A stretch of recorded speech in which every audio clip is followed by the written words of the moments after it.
नमस्कार साथियों, Rajasthan board exam 2023 कक्षा 10वीं के लिए जो हिंदी का पेपर है आज हम पूरा का पूरा सॉल्यूशन करने वाले हैं।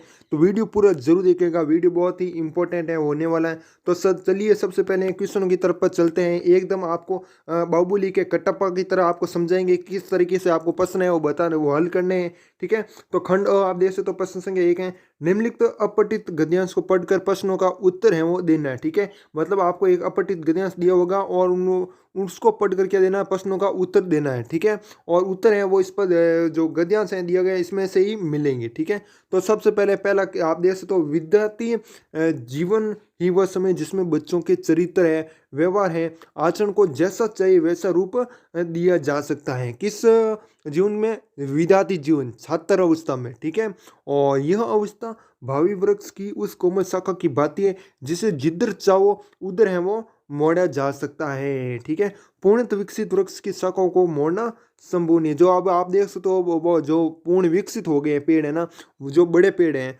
उनको मोड़ना आसान नहीं है, लेकिन जब वो छोटे थे ना उसको किधर भी मोड़ सकते थे। ठीक है, तो आप देख सकते हो। उसके बाद है, जिसे जिधर चाहो उधर मोड़ा जा सकता है, पूर्ण विकसित वृक्ष की शाखाओं को मोड़ना संभव नहीं है। उन्हें मोड़ने का प्रयास करने पर टूट तो जाएगी, मतलब वो आप उनको मोड़ोगे ना तो वो क्या करेगी, बीच में से टूट जाएगी, लेकिन मुड़ेगी है वो नहीं, बिल्कुल नहीं मुड़ेगी। ठीक है, तो ये विकसित है वो हो चुकी है। ठीक है, इसी प्रकार आपकी भी तुलना की गई है।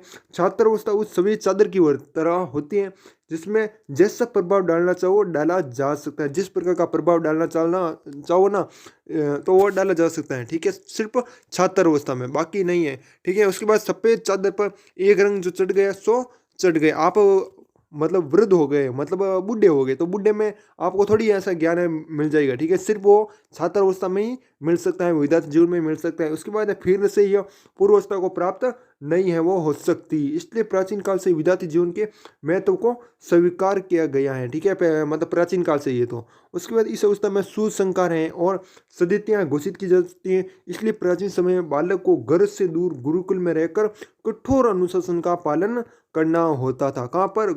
गुरुकुल, घर से दूर। ठीक है, क्या करना पड़ता था? कठोर अनुशासन का पालन करना पड़ता था। ठीक है, ये आपको याद रखना। उसके बाद चलते हैं नेक्स्ट क्वेश्चन। आप क्वेश्चन देख सकते हो, क्वेश्चन है इस प्रकार के क्वेश्चन पूछे जाएंगे।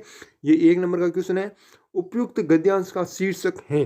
ठीक है, और चरित्र और व्यवहार, कठोर और अनुशासन, विद्यार्थी जीवन या फिर छात्र एक वृक्ष। तो बिल्कुल आपका बिल्कुल स ऑप्शन है वो राइट हो जाएगा। क्या हो जाएगा? विद्यार्थी जीवन के बारे में ये बताया गया है, मतलब ये पूरा गद्यांश है ना किसके बारे में बताया गया है? विद्यार्थी जीवन के बारे में बताया गया है। तो ये गद्यांश है, आपको देख सकते हो, है ना। और उसके बाद है, इसमें सब ऑप्शन है वो राइट हो जाएगा ऊपर वाले में। नेक्स्ट है, व्यवहार को सुधारने का सर्वोत्तम समय होता है। व्यवहार है, चरित्र है और आचरण है, इनको सुधारने का जो समय है वो कौन सा होता है? आप ऊपर देख सकते हो। ठीक है, सबसे पहले ही मैंने बताया था, विद्यार्थी जीवन ही वह समय जिसमें बच्चों के चरित्र है, व्यवहार है, आचरण को जैसा चाहिए वैसा रूप दिया जा सकता है, मतलब सुधारा जा सकता है। बाकी वृद्धावस्था में थोड़ी दिया जा सकता है, बूढ़े हो गए उसमें थोड़ी सुधारा जा सकता है। आपका व्यवहार है, ठीक है, जैसे रहोगे वैसे रहोगे। ठीक है, और इसमें क्या है, किस में है वो रहेगा? तो आप देख सकते हो, ऑप्शन है प्रौढ़ावस्था, युवावस्था, वृद्धावस्था, छात्रावस्था। तो बिल्कुल आपका छात्रावस्था करेक्ट हो जाएगा। यदि यहाँ पर विद्यार्थी जीवन भी होता ना तो विद्यार्थी जीवन भी होता तो आपका भी करेक्ट होता, लेकिन यहाँ पर छात्रावस्था दिया है तो छात्रावस्था भी करेक्ट है वो होगा, है ना। अब है नेक्स्ट क्वेश्चन, छात्रों को गुरुकुल में छोड़ा जाता है। आपको पता है, मैंने ये लाइन लास्ट में बताई थी, छात्रों को गुरुकुल में क्यों छोड़ा जाता है? क्यों? क्योंकि घर से दूर गुरुकुल में रहकर कठोर अनुशासन का पालन करना होता था। तो कठोर अनुशासन के लिए, किसके लिए? कठोर अनुशासन के लिए। तो बिल्कुल आपका ऑप्शन है वो राइट आंसर हो जाएगा। घर से दूर रखने के लिए थोड़ी किया जाता है, अच्छे संस्कार विकसित करने के लिए, या भी इनमें से कोई नहीं। तो बिल्कुल आपका ऑप्शन है वो राइट आंसर हो जाएगा। उसके बाद है 4 नंबर क्वेश्चन है, छात्र अवस्था की उपयुक्त में तुलना की गई है। तो किससे तुलना की गई है? विकसित वृक्ष से, सफ़ेद चादर से, या फिर अविकसित वृक्ष से, या फिर वृक्ष की विकसित शाखा से। ठीक है, तो बिल्कुल आपका इसमें मैंने बताया था, आपके छात्रावस्था की तुलना है वो किससे की गई? ठीक है, यहाँ पर आप देख सकते हो, छात्रावस्था उस सभी चादर की तरह होती है जिसमें जैसा प्रभाव डालना चाहो उससे मतलब डाला जा सकता है। तो किसके तरह होती है, किसकी तुलना की गई, किससे तुलना की गई? सफ़ेद चादर से, मतलब चादर है वो राइट आंसर हो जाएगा। सफ़ेद चादर, सफ़ेद और सफ़ेद दोनों एक ही है। ठीक है, याद रखना, तो आपका ब ऑप्शन में राइट आंसर हो जाएगा और आपको 1 नंबर यहाँ पर मिल गए, है ना। अब है नेक्स्ट क्वेश्चन आपका अगला 5वां नंबर क्वेश्चन है, इनमें से किस शब्द में उपसर्ग का प्रयोग है वो नहीं किया गया। तो किस शब्द में उपसर्ग का प्रयोग नहीं किया गया। महत्व, संस्कार, अनुशासन, अविकसित। अविकसित में तो कौन सा उपसर्ग है, अ प्लस विकसित, ठीक है, अ प्लस विकसित, तो अ उपसर्ग है इसमें, कौन सा उपसर्ग है, अ, ठीक है। और अनुशासन, अनु धन शासन, ठीक है, अनु प्लस शासन, मतलब इसमें अनु उपसर्ग है, ठीक है। उसके बाद संस्कार, संस्कार में कौन सा उपसर्ग है, सम, ठीक है, सम उपसर्ग है। लेकिन महत्व, इसमें कोई भी उपसर्ग है वो नहीं है, ठीक है। और क्वेश्चन में हमें पूछा है कि उपसर्ग का प्रयोग किस में नहीं किए गए हैं, तो बिल्कुल आपका महत्व में उपसर्ग का प्रयोग है वो ना नहीं किए गए, तो बिल्कुल आपका महत्व में राइट आंसर हो जाएगा, है ना। ये 5 नंबर हो गए पक्के, हो गए ना पक्के, ठीक है। अब नेक्स्ट क्वेश्चन है, निम्नलिखित अपठित काव्यांश को पढ़कर प्रश्नों के है ना उत्तर हैं वो देने हैं। और ये क्वेश्चन आपको 5 नंबर का देखने को मिलेगा। एक आपको गद्यांश मिलेगा जिसको पढ़कर उत्तर देना है, और एक पद्यांश दिया होगा, ठीक है, उसको भी पढ़कर उत्तर देना है। तो कुल मिलाकर 10 नंबर फोगट के नंबर हो गए। कितने नंबर, 10 नंबर, है ना। अब इसको पढ़ते एक बार। चिलचिलाती धूप को जो चांदनी देवे बना, काम पड़ने पर करे जो शेर का भी सामना, जो कि हंस हंस कर चबोलते हैं लोगों का चना, है कठिन कुछ भी नहीं जिनके जी में यह ठाना, मतलब ये मन में ठान लिया है कि कुछ भी कठिन नहीं है, ठीक है। और कोस कितने ही चले पर वे कभी थकते नहीं हैं, कौन सी गांठ जिसे खोल वे सकते नहीं, संकटों से वीर घबराते नहीं, आपदा देख छिप जाते नहीं, ठीक है। अब इसमें क्या है, लग गए जिस काम में पूरा काम करके व्यर्थ पछताते नहीं, हो सरल या कठिन हो रास्ता, कर्मवीरों को न इससे वास्ता, मतलब कर्मवीरों के बारे में इसमें बताया गया कुछ कुल मिलाकर, है ना। और इसमें क्या है, बढ़ चले तो अंत तक ही बढ़ चले, कठिन तक गिरिसंग। गिरिसंग मतलब क्या होता है, गिरिसंग ये क्वेश्चन पूछा जाएगा आगे। गिरिसंग का मतलब होता है, पहले ही बता देता हूँ, पर्वत की चोटी क्या होती है, पर्वत की चोटी को क्या कहते हैं, गिरिसंग कहते हैं, ठीक है। ये याद रखना। अब ऊपर चढ़, ठीक है, चले, ये हो गया आपका। अब है वीर पुरुषों की विशेषता होती है। वीर पुरुषों की विशेषता क्या होती है, कार्य करने को कौशल प्राप्त करते हैं, प्रारंभ किए गए कार्य को अधूरा छोड़ देते हैं, अधूरा तो नहीं छोड़ेंगे, ठीक है, ये गलत है। बातों के भय से काम शुरू नहीं करते, ये भी गलत है। संकटों का सामना करते हुए कार्य करते हैं वीर पुरुष, ठीक है, संकटों का सामना करते हुए कार्य करते हैं, पूरा करते हैं, तो बिल्कुल आपका डी 2 ऑप्शन है राइट आंसर हो जाएगा, ठीक है। यहाँ लिखा हुआ है लाइन आपको मैं बता रहा हूँ, ये रही, संकटों से वीर घबराते नहीं, आपदा देख छिप जाते नहीं, मतलब उसका सामना करते हैं, कार्य है वो पूरा करते हैं, लगे जिसमें काम में पूरा है वो किया, ठीक है। तो ये आपका राइट आंसर हो जाएगा, ठीक है। तो ये हो गया। अब चलते हैं नेक्स्ट क्वेश्चन आपका, यही क्वेश्चन है ना, चिलचिलाती धूप जो चांदनी देवे बना, पंक्ति का आशय है, इस पंक्ति का आशय है वो बताना है। चिलचिलाती धूप जो चांदनी देवे बनना, ठीक है। तो 2 ऑप्शन हो गए, नहीं उपयुक्त में से कोई नहीं होगा। वीर पुरुष अपने पुरुषार्थ से असंभव कार्य को भी संभव करते हैं, मतलब चिलचिलाती धूप को चांदनी कर देते हैं, मतलब जो असंभव कार्य, ये क्या काम में असंभव कार्य, लेकिन इसको क्या कर देते हैं, संभव कर देते हैं। तो बिल्कुल आपका ना ऑप्शन है राइट आंसर हो जाएगा, ठीक है। धूप में कोई चांदनी थोड़ी कर सकता है ना, नहीं कर सकता ना, तो ये असंभव कार्य है, ठीक है, और इसको क्या कर रहे हैं, संभव कर रहे हैं, तो बिल्कुल आपका ऑप्शन है राइट आंसर हो जाएगा, ठीक है। अब अगला क्वेश्चन आपको मैंने बता दिया कि गिरिसंग का अर्थ है, गिरिसंग का अर्थ क्या है, पहाड़ की चोटी, पहाड़ के बड़े पत्थर, पहाड़ की ऊंचाई, इनमें से कोई नहीं, तो बिल्कुल आपका पहाड़ की चोटी है वो राइट आंसर हो जाएगा, और 1 नंबर आपको मिल गया होगा, है ना। कठिनतर शब्द में तर विशेषण का प्रयोग हुआ है। विशेषण भेद के अनुसार ये विशेषण की कौन सी अवस्था है, ये कौन सी अवस्था है, उत्तरावस्था, मूलावस्था, या फिर उत्तमावस्था, या फिर इनमें से है वो कोई नहीं, ठीक है। तो बिल्कुल आपका उत्तरावस्था राइट हो जाएगा, क्या हो जाएगा, उत्तरावस्था, ठीक है। तो ये आपका हो गया। उसके बाद है उपयुक्त काव्यांश का उचित शीर्षक है, शीर्षक क्या दोगे, वीरता, आपदय, दानवीर, या फिर कर्मवीर, तो बिल्कुल आपका कर्मवीर है वो राइट हो जाएगा। कर्मवीर के बारे में बताए हैं, वो आपने से लड़ते हैं, ठीक है, और असंभव को भी संभव कर देते हैं, तो ये कर्मवीर के बारे में बताया। किसके बारे में, कर्मवीर, जैसे कि मैंने पहले भी आपको बता दिया है ना। अब ये क्वेश्चन है ना, ये 10 नंबर तक, मतलब ये 10 तक क्वेश्चन है ना, ये एक्स लिखो ना, ये 10 है, ठीक है। तो ये 10 तक क्वेश्चन है वो हो चुके हैं आपके पद्यांश वाले क्वेश्चन, कब तक, पद्यांश वाले। अब क्वेश्चन आ रहे हैं वो आपके किताब में से, ठीक है, ये 11 नंबर क्वेश्चन है ना, ये किताब में से है, ठीक है। सना सना हाथ जोड़ी पाठ की लेखिका कौन है, सना सना हाथ जोड़ी पाठ की लेखिका, इससे रिलेटेड है 2-3 क्वेश्चन है आगे जो कि बहुत ही इंपॉर्टेंट है, उन क्वेश्चनों को तो बिल्कुल छोड़ना मत, ठीक है। और इसमें क्या है, महादेव वर्मा, मधु कांकरिया, उत्साह प्रियवंता या फिर कृष्णा शोभती। तो बिल्कुल आपका मधु कंकरी है वो राइट आंसर हो जाएगा। कौन सा ऑप्शन? ख ऑप्शन है वो राइट आंसर हो जाएगा। ठीक है, अब है चलते हैं नेक्स्ट क्वेश्चन आपका अगला। माता कांचल उपन्यास में कब का घटनाक्रम अंकित है? ये चैप्टर आप पढ़ोगे ना तो आपको पता चलेगा, है ना। 1930 के दशक का, 1940 के दशक का, 1950 के दशक का या फिर 1920 के दशक का। तो बिल्कुल आपका कौन सा हो जाएगा? कौन सा हो जाएगा? क ऑप्शन है वो राइट आंसर हो जाएगा। क्या हो जाएगा? क 1930 के दशक का, है ना। और बात करें पीडीएफ की, पीडीएफ कहाँ पर मिलेगी? तो पीडीएफ भी आपको बता देता हूँ। पीडीएफ मिलेगी हमारे टेलीग्राम ग्रुप में। ठीक है, कहाँ पर मिलेगी? टेलीग्राम ग्रुप में। और टेलीग्राम ग्रुप है उसका लिंक है वो डिस्क्रिप्शन में। सीधा उसके लिंक पर क्लिक करोगे ना तो आप कहाँ पर चले जाओगे? सीधा हमारे ऑफिशियल टेलीग्राम ग्रुप में चले जाओगे। और टेलीग्राम ग्रुप का नाम है माई सक्सेस सेंटर। क्या नाम है? My success centre. ठीक है, तो ज्वाइन कर लो और वहाँ पर आप पीडीएफ है वो मिल जाएगी। ठीक है, और भी कोई डाउट हो तो कमेंट में बता देना। अब है क्वेश्चन है, प्रश्न संख्या 2 है। निम्नलिखित रिक्त स्थानों की पूर्ति है वो करनी है। क्या करनी है? रिक्त स्थानों की पूर्ति है वो करनी है। हिंदी के प्रचलित उपसर्गों को मुख्य भागों में बांटा जा सकता है। तो कितने भागों में बांटा जा सकता है उपसर्गों को? ठीक है, कितने भागों में? 4 भागों में। कितने भागों में? 4 भागों में। ये याद रखना पड़ेगा, आपको याद रखना पड़ेगा। ठीक है, अब नेक्स्ट क्वेश्चन है, ये 1 नंबर आपका क्लियर हो गया। अब ये भी 1 नंबर का क्वेश्चन है। विशेषण शब्द संज्ञा या की विशेषता बताते हैं। ये आपको पता है, ये परिभाषा भी है। किसकी परिभाषा है? विशेषण की। तो संज्ञा या सर्वनाम की विशेषता बताते हैं। कौन बताते हैं? संज्ञा या सर्वनाम की विशेषता बताने वाले शब्दों को क्या कहते हैं? विशेषण कहते हैं। ठीक है, तो आपका ये राइट आंसर हो गया। क्या हो जाएगा? यहाँ पर खाली स्थान में सर्वनाम आ जाएगा। क्या हो जाएगा? सर्वनाम। विशेष शब्द संज्ञा या सर्वनाम की विशेषता बताते हैं। अब हो गया आपका नेक्स्ट क्वेश्चन है, मोहित शब्द में प्रत्यय। मोहित, मोहित में कौन सा प्रत्यय है? सभी को पता है, मोह धन इत। कौन सा प्रत्यय है? इत प्रत्यय है। ठीक है, तो बिल्कुल आपको 1 नंबर मिल गया इसमें भी। नेक्स्ट क्वेश्चन है, वे प्रत्यय जो धातु अथवा क्रिया के अंत में लगकर नए शब्दों की रचना करते हैं, नए शब्दों का निर्माण करते हैं, उन्हें क्या कहते हैं? कौन सा प्रत्यय कहते हैं? ठीक है, मतलब ये प्रत्यय का प्रकार है और प्रत्यय का प्रकार आपको पूछा है। ठीक है, तो एक तो आपका हो गया, या तो आप लिखो कृदंत प्रत्यय। कौन सा लिखो? कृदंत प्रत्यय। या फिर लिखो कृत प्रत्यय। कौन सा? कृत प्रत्यय। दोनों में से कोई भी लिखो, दोनों एक ही है। ठीक है, तो यहाँ पर लिख सकते हो। अब है स्वर संधि के भेद होते हैं। स्वर संधि के कितने भेद होते हैं?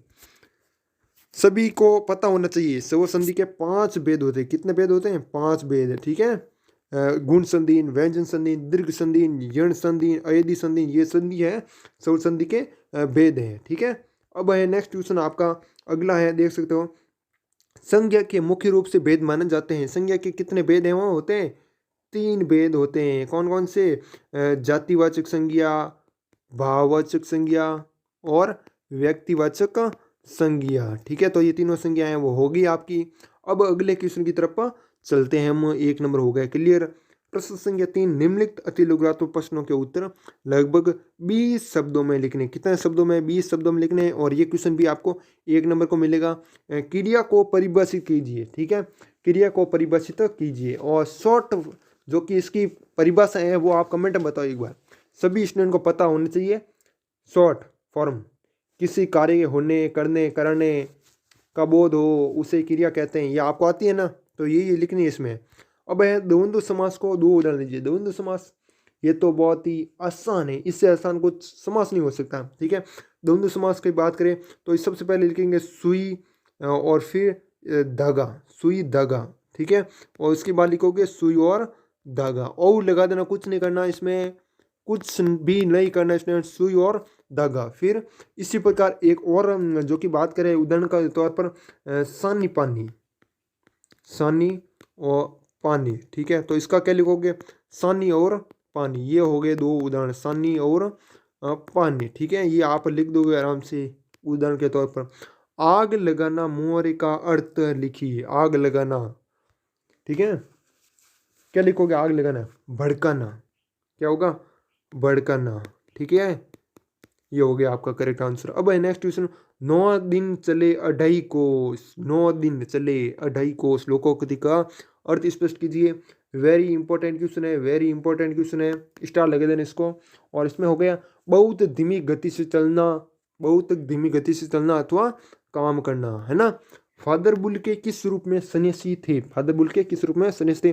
तो फादर बुल्के सन्यास का संकल्प लेने से सन्यासी थे। किससे?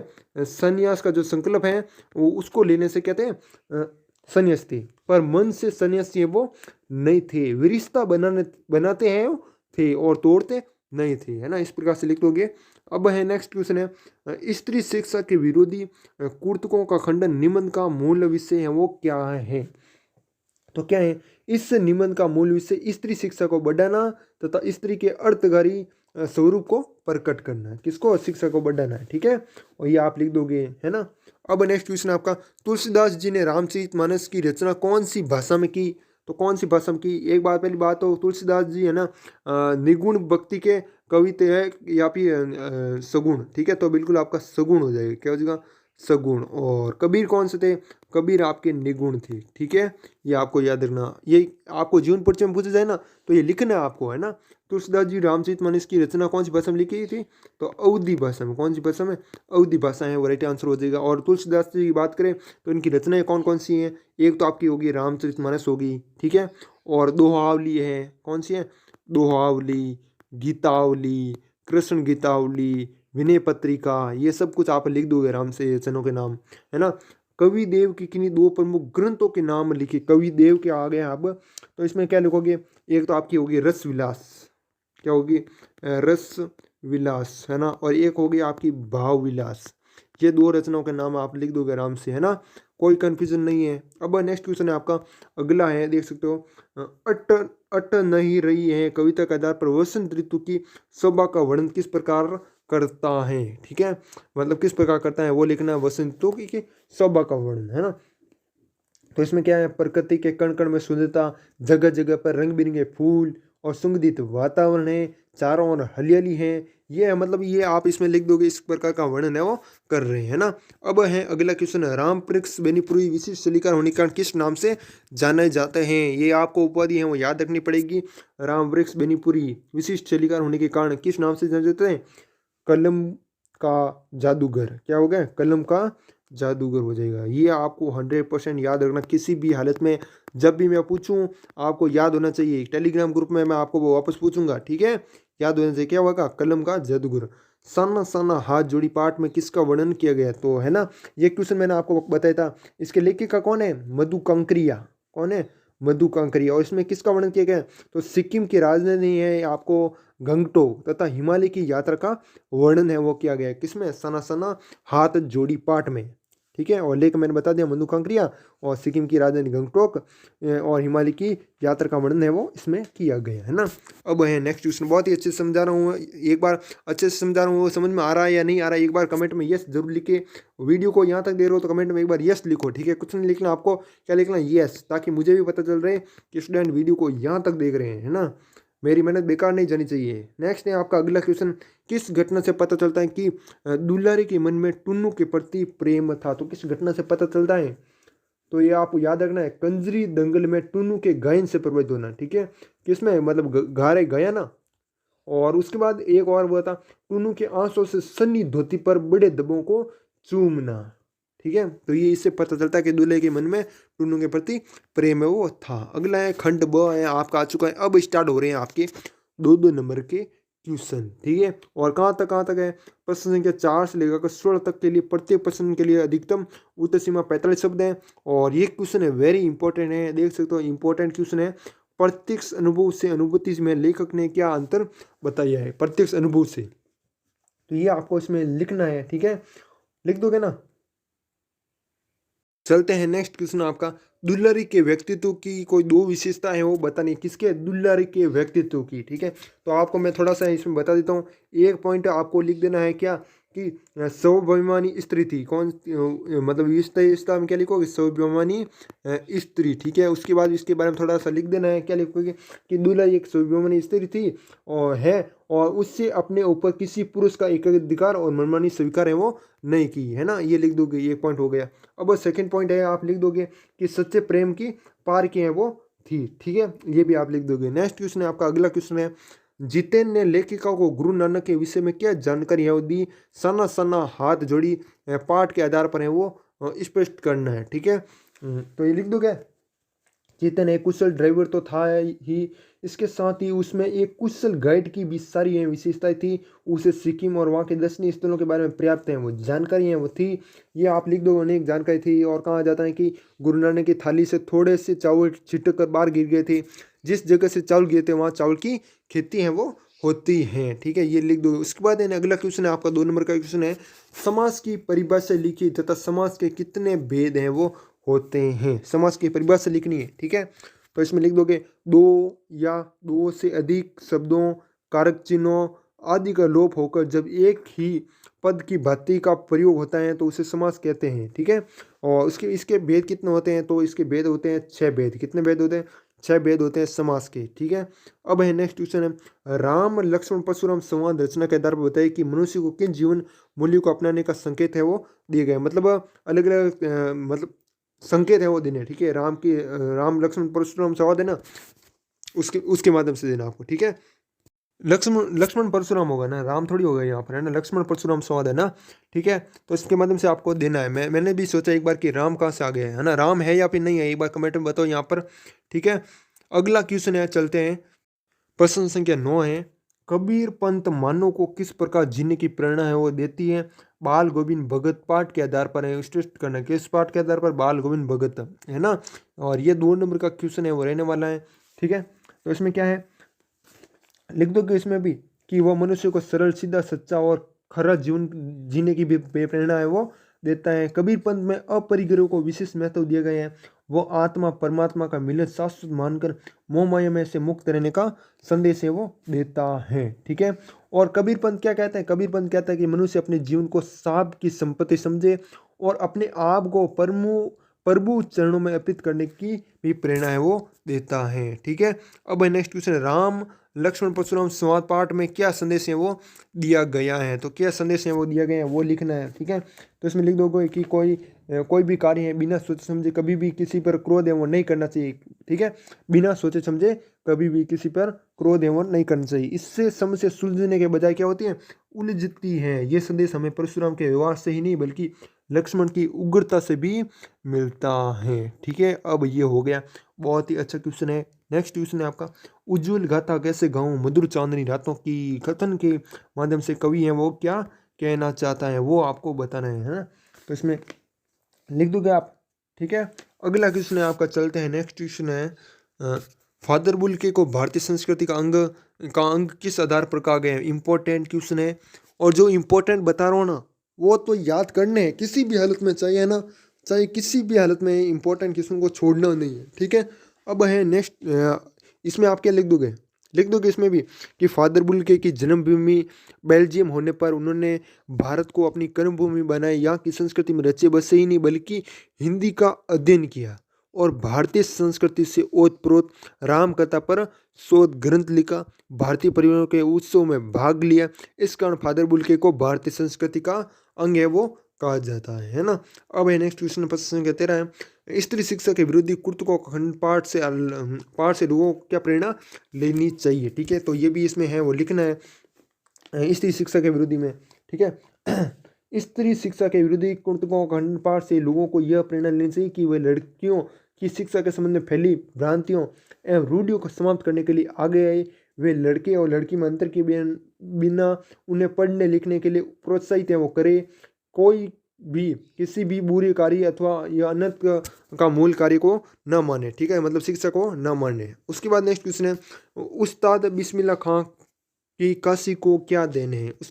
उस्ताद बिस्मिल्लाह खां, ठीक है, इसके बारे में आपको लिखना है। नेक्स्ट क्वेश्चन है आपका इंपॉर्टेंट क्वेश्चन है अगला क्वेश्चन, और इसमें देख सकते हो सूरदास का जीवन परिचय एवं कृतित्व संक्षेप में लिखना है। ठीक है, सूरदास का जीवन परिचय लिखना है। तो इसमें लिख दोगे ना, सूरदास का जन्म है पहली बात तो कब हुआ था, 1478 ईस्वी में। कब हुआ था, 1478 ईस्वी में सिही नामक ग्राम है। कौन से ग्राम है, सिही नामक ग्राम है। ठीक है, और कुछ विद्वान कहाँ पर मानते हैं, रुनुकता, कहाँ पर, रुनुकता ग्राम में है मानते हैं।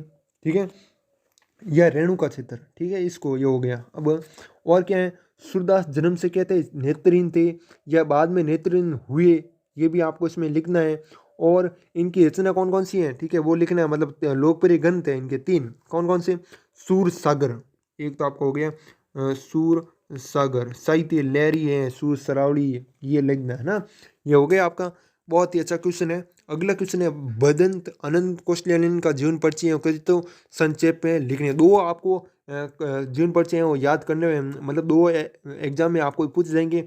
एक तो आपका कवि परिचय है और एक आपका सूरदास का जीवन परिचय, मतलब एक पद्यांश में ऐसे आएगा और एक जो गद्यांश है ना, वो गद्यांश वाले, ठीक है, वो ठीक है, उनमें से आएगा, है ना। अब है नेक्स्ट क्वेश्चन आपका, निम्नलिखित पठित गद्यांश की सब प्रसंग है वो वाक्य करनी है, ठीक है। यहाँ पर गद्यांश है ना वो यहाँ पर नहीं दिया गया, मतलब यहाँ से मिट चुका है ना। अब है ये आपको मैं टेलीग्राम ग्रुप में शेयर कर दूंगा, वहाँ से आप देख लेना, है ना। और ये आगे क्या दिया, निम्नलिखित पठित पद्यांश की सब प्रसंग व्याख्या करनी, ये रहा आपका क्वेश्चन, है ना, मीठा नहीं है। अट नहीं रही आबा फागुन की तन, सट नहीं रही कहीं सांस लेते हो, इसके बारे में आपको ये पूरा पढ़ना है। उसके बाद आपको प्रसंग है वो लिखनी है, और प्रसंग लिखना मतलब ये कौन से पार्ट से लिए गया, किताब का नाम लिखना है, और लेखक कवि है जो भी है वो लिखना है, ठीक है। और उसके बाद व्याख्या स्टार्ट करनी है, व्याख्या कर लोगे फिर आपको लिखना है लास्ट में विशेषण, मतलब इसके बारे में कुछ विशेष बातें लिखनी है, अलंकार कौन सा अलंकार है वो यूज हुआ है ना, तो आपको लिखना है, ठीक है, ये लिख दोगे। वर्तमान समय में कवि देव की कविता की प्रशंसता पर अपने विचार है वो लिखने, 3 नंबर का क्वेश्चन है। अब या फिर आपको ऊपर वाला क्वेश्चन है वो नहीं आता है तो आप नीचे वाला कर सकते हो, ठीक है। ये वाला क्वेश्चन, आत्मकथ्य कविता के माध्यम से जयशंकर प्रसाद जी के एक व्यक्तित्व की जो झलक मिलती है उसे अपने शब्दों में लिखना है, ठीक है, ये भी आप कर लोगे। नेक्स्ट क्वेश्चन है आपका अगला, देख सकते हो, एक कहानी यह भी पाठ के आधार पर मनु जी की स्वाधीनता आंदोलन में क्या भूमिका थी बताइए, इंपॉर्टेंट क्वेश्चन है वेरी, ठीक है। उसके बाद अथवा में आपको एक ये भी क्वेश्चन दिया हुआ है, मानवीय करुणा की दिव्य चमक पाठ में लेखक सर्वेश्वर दयाल सक्सेना ने दृष्टि में फादर का व्यक्तित्व किस प्रकार किया था, ठीक है, वो आपको बताना स्पष्ट। या तो आप ये करो, ये नहीं आता है ना तो नीचे वाला करो, कौन सा करो ये, ठीक है। अब हैं चलते हैं नेक्स्ट क्वेश्चन आपका अगला, खंड 2 में आ चुका है। निम्नलिखित विषय में से किसी एक पर 300 से 350 शब्दों में सारंगता निबंध है वो लिखना है, ठीक है। ये 4 नंबर का क्वेश्चन है, देख सकते हो। और राष्ट्रीय एकता पर आपको निबंध लिखने हैं और पॉइंट है वो आपके सामने है वो दिए गए, ठीक है। और बाकी के निबंध है मिट गए है ना, और मैं आपको दे दूंगा टेलीग्राम ग्रुप, जो जो मिट चुके हैं ना वो टेलीग्राम ग्रुप में मैं आपको शेयर कर दूंगा, ठीक है। तो आप टेंशन न ले, बिल्कुल टेलीग्राम ग्रुप ज्वाइन कर लीजिएगा। अब यहाँ प्रश्न संख्या 22 है, स्वयं को मनोज निवासी, मतलब आपको ना नाम क्या लिखना, अपना नाम नहीं लिखना है, कोई भी नाम हो लेकिन आपको अपना नाम नहीं लिखना है। क्या नाम लिखना, मनोज लिखना है, ठीक है। और कहाँ का लिखना है, बीकानेर का मानना है आपको, ठीक है। उसके बाद अपने क्षेत्र के विद्युत अभियंता को बोर्ड परीक्षा तैयारी के कारण विद्युत पूर्ति नियमित एवं पर्याप्त रूप से करना है तो अनुरोध पत्र है वो लिखना है, ठीक है, ये भी आप कर लोगे। स्वयं को या फिर ऊपर वाला नहीं कर सकते हो कि भाई प्रॉब्लम आती कुछ नहीं आती, ठीक है, तो आप नीचे वाला करो। स्वयं को सागवड़ा का पारस बामणिया मानना है आपको, और अपने भाई को मित्र को कोरोना वायरस से बचाव के उपाय बताते हुए पत्र लिखना है, ठीक है। ये बहुत आसान है, ये भी कर सकते हो, बहुत ही आसान क्वेश्चन है। अगला क्वेश्चन है आपका लास्ट क्वेश्चन है, आप देख सकते हो, राजस्थान पर्यटन विभाग की ओर से पर्यटकों को आकर्षित करने के लिए विज्ञापन है वो तैयार करना है, ठीक है, विज्ञापन तैयार करना है। और विज्ञापन का उत्तर भी मैंने आपको दे दिया है, पधारो हमारा देश है ऊपर लिखना है, ठीक है। फिर इसी तरह जैसे मैंने बनाया है ना वैसे ही आपको बनाना है, ठीक है। और राजस्थान पर्यटन विभाग आपके स्वागत को तैयार है, रंगीला राजस्थान एक बार उसी पधारे, संपर्क है लिख देना। और वातावरण के लिए कमरों या बसों की व्यवस्था, ये सब कुछ आपको इसमें लिखना है राजस्थान पर्यटन विभाग की ओर से, जो कि आपको विज्ञापन तैयार करना है। एक इस प्रकार के क्वेश्चन आपको देखने को मिलेंगे जो स्टूडेंट एग्जाम में। अब ये नेक्स्ट क्वेश्चन आपका अगला है, हरियाली पौधशाला के पौधों की बिक्री बढ़ाना है तो 25 से 50 शब्दों में एक विज्ञापन तैयार करना है, मतलब बिक्री को बढ़ाने के लिए जिस प्रकार विज्ञापन ओरिजिनल होता है ना उसी तरह आपको बनाने हैं। आओ धरा को सुंदर है, हरियाली नर्सरी, फल फल एवं छाया देने वाले छोटे छोटे पौधे उपलब्ध, 10 पौधों के साथ 2 पौधे हैं वो फ्री, इस प्रकार आपको बताना है। एक बार अवश्य पधारे और संपर्क है वो लिख सकते हो आप इस तरीके से, ठीक है। और मैंने बता दिया कि पीडीएफ कहाँ पर मिलेगी, तो पीडीएफ है वो आपको हमारे टेलीग्राम ग्रुप में मिल जाएगी, और टेलीग्राम ग्रुप का लिंक है वो डिस्क्रिप्शन में मिल जाएगा। जाओ और पीडीएफ डाउनलोड कर लो, और बेस्ट अच्छे से अच्छे पढ़ना है आपको, मेहनत है वो करनी है। अब है आपके पास समय है वो बहुत ही कम रहा है, आपकी परीक्षाएं आपको पता है 16 मार्च से है वो शुरू है वो हो रही है, ठीक है। तो टाइम है वो बहुत ही कम बचा है, तो जितनी हो सके अभी है वो तैयारी है वो करनी है, ठीक है। तो बाकी हम इस वीडियो को हमेशा बात करते हैं, यदि वीडियो पसंद आए तो वीडियो को लाइक और चैनल को सब्सक्राइब जरूर कीजिएगा। आगे भी हम आपको इसी तरह हमारे यूट्यूब चैनल के माध्यम से राजस्थान बोर्ड एग्जाम 2023 कक्षा 10वीं के लिए इम्पोर्टेंट क्वेश्चन है वो देते रहेंगे, ठीक है। और पेपर हैं वो भी सॉल्यूशन करवाते रहेंगे, और जो आपका पेपर होगा ना उसकी आंसर की भी हम हमारे यूट्यूब चैनल के माध्यम से बताएंगे। तो यूट्यूब चैनल पर एक बार ज़रूर बने रहिए। तो बाकी हम इस वीडियो को हमें समाप्त करते हैं, तब तक के लिए जय हिंद, जय भारत, वंदे मातरम।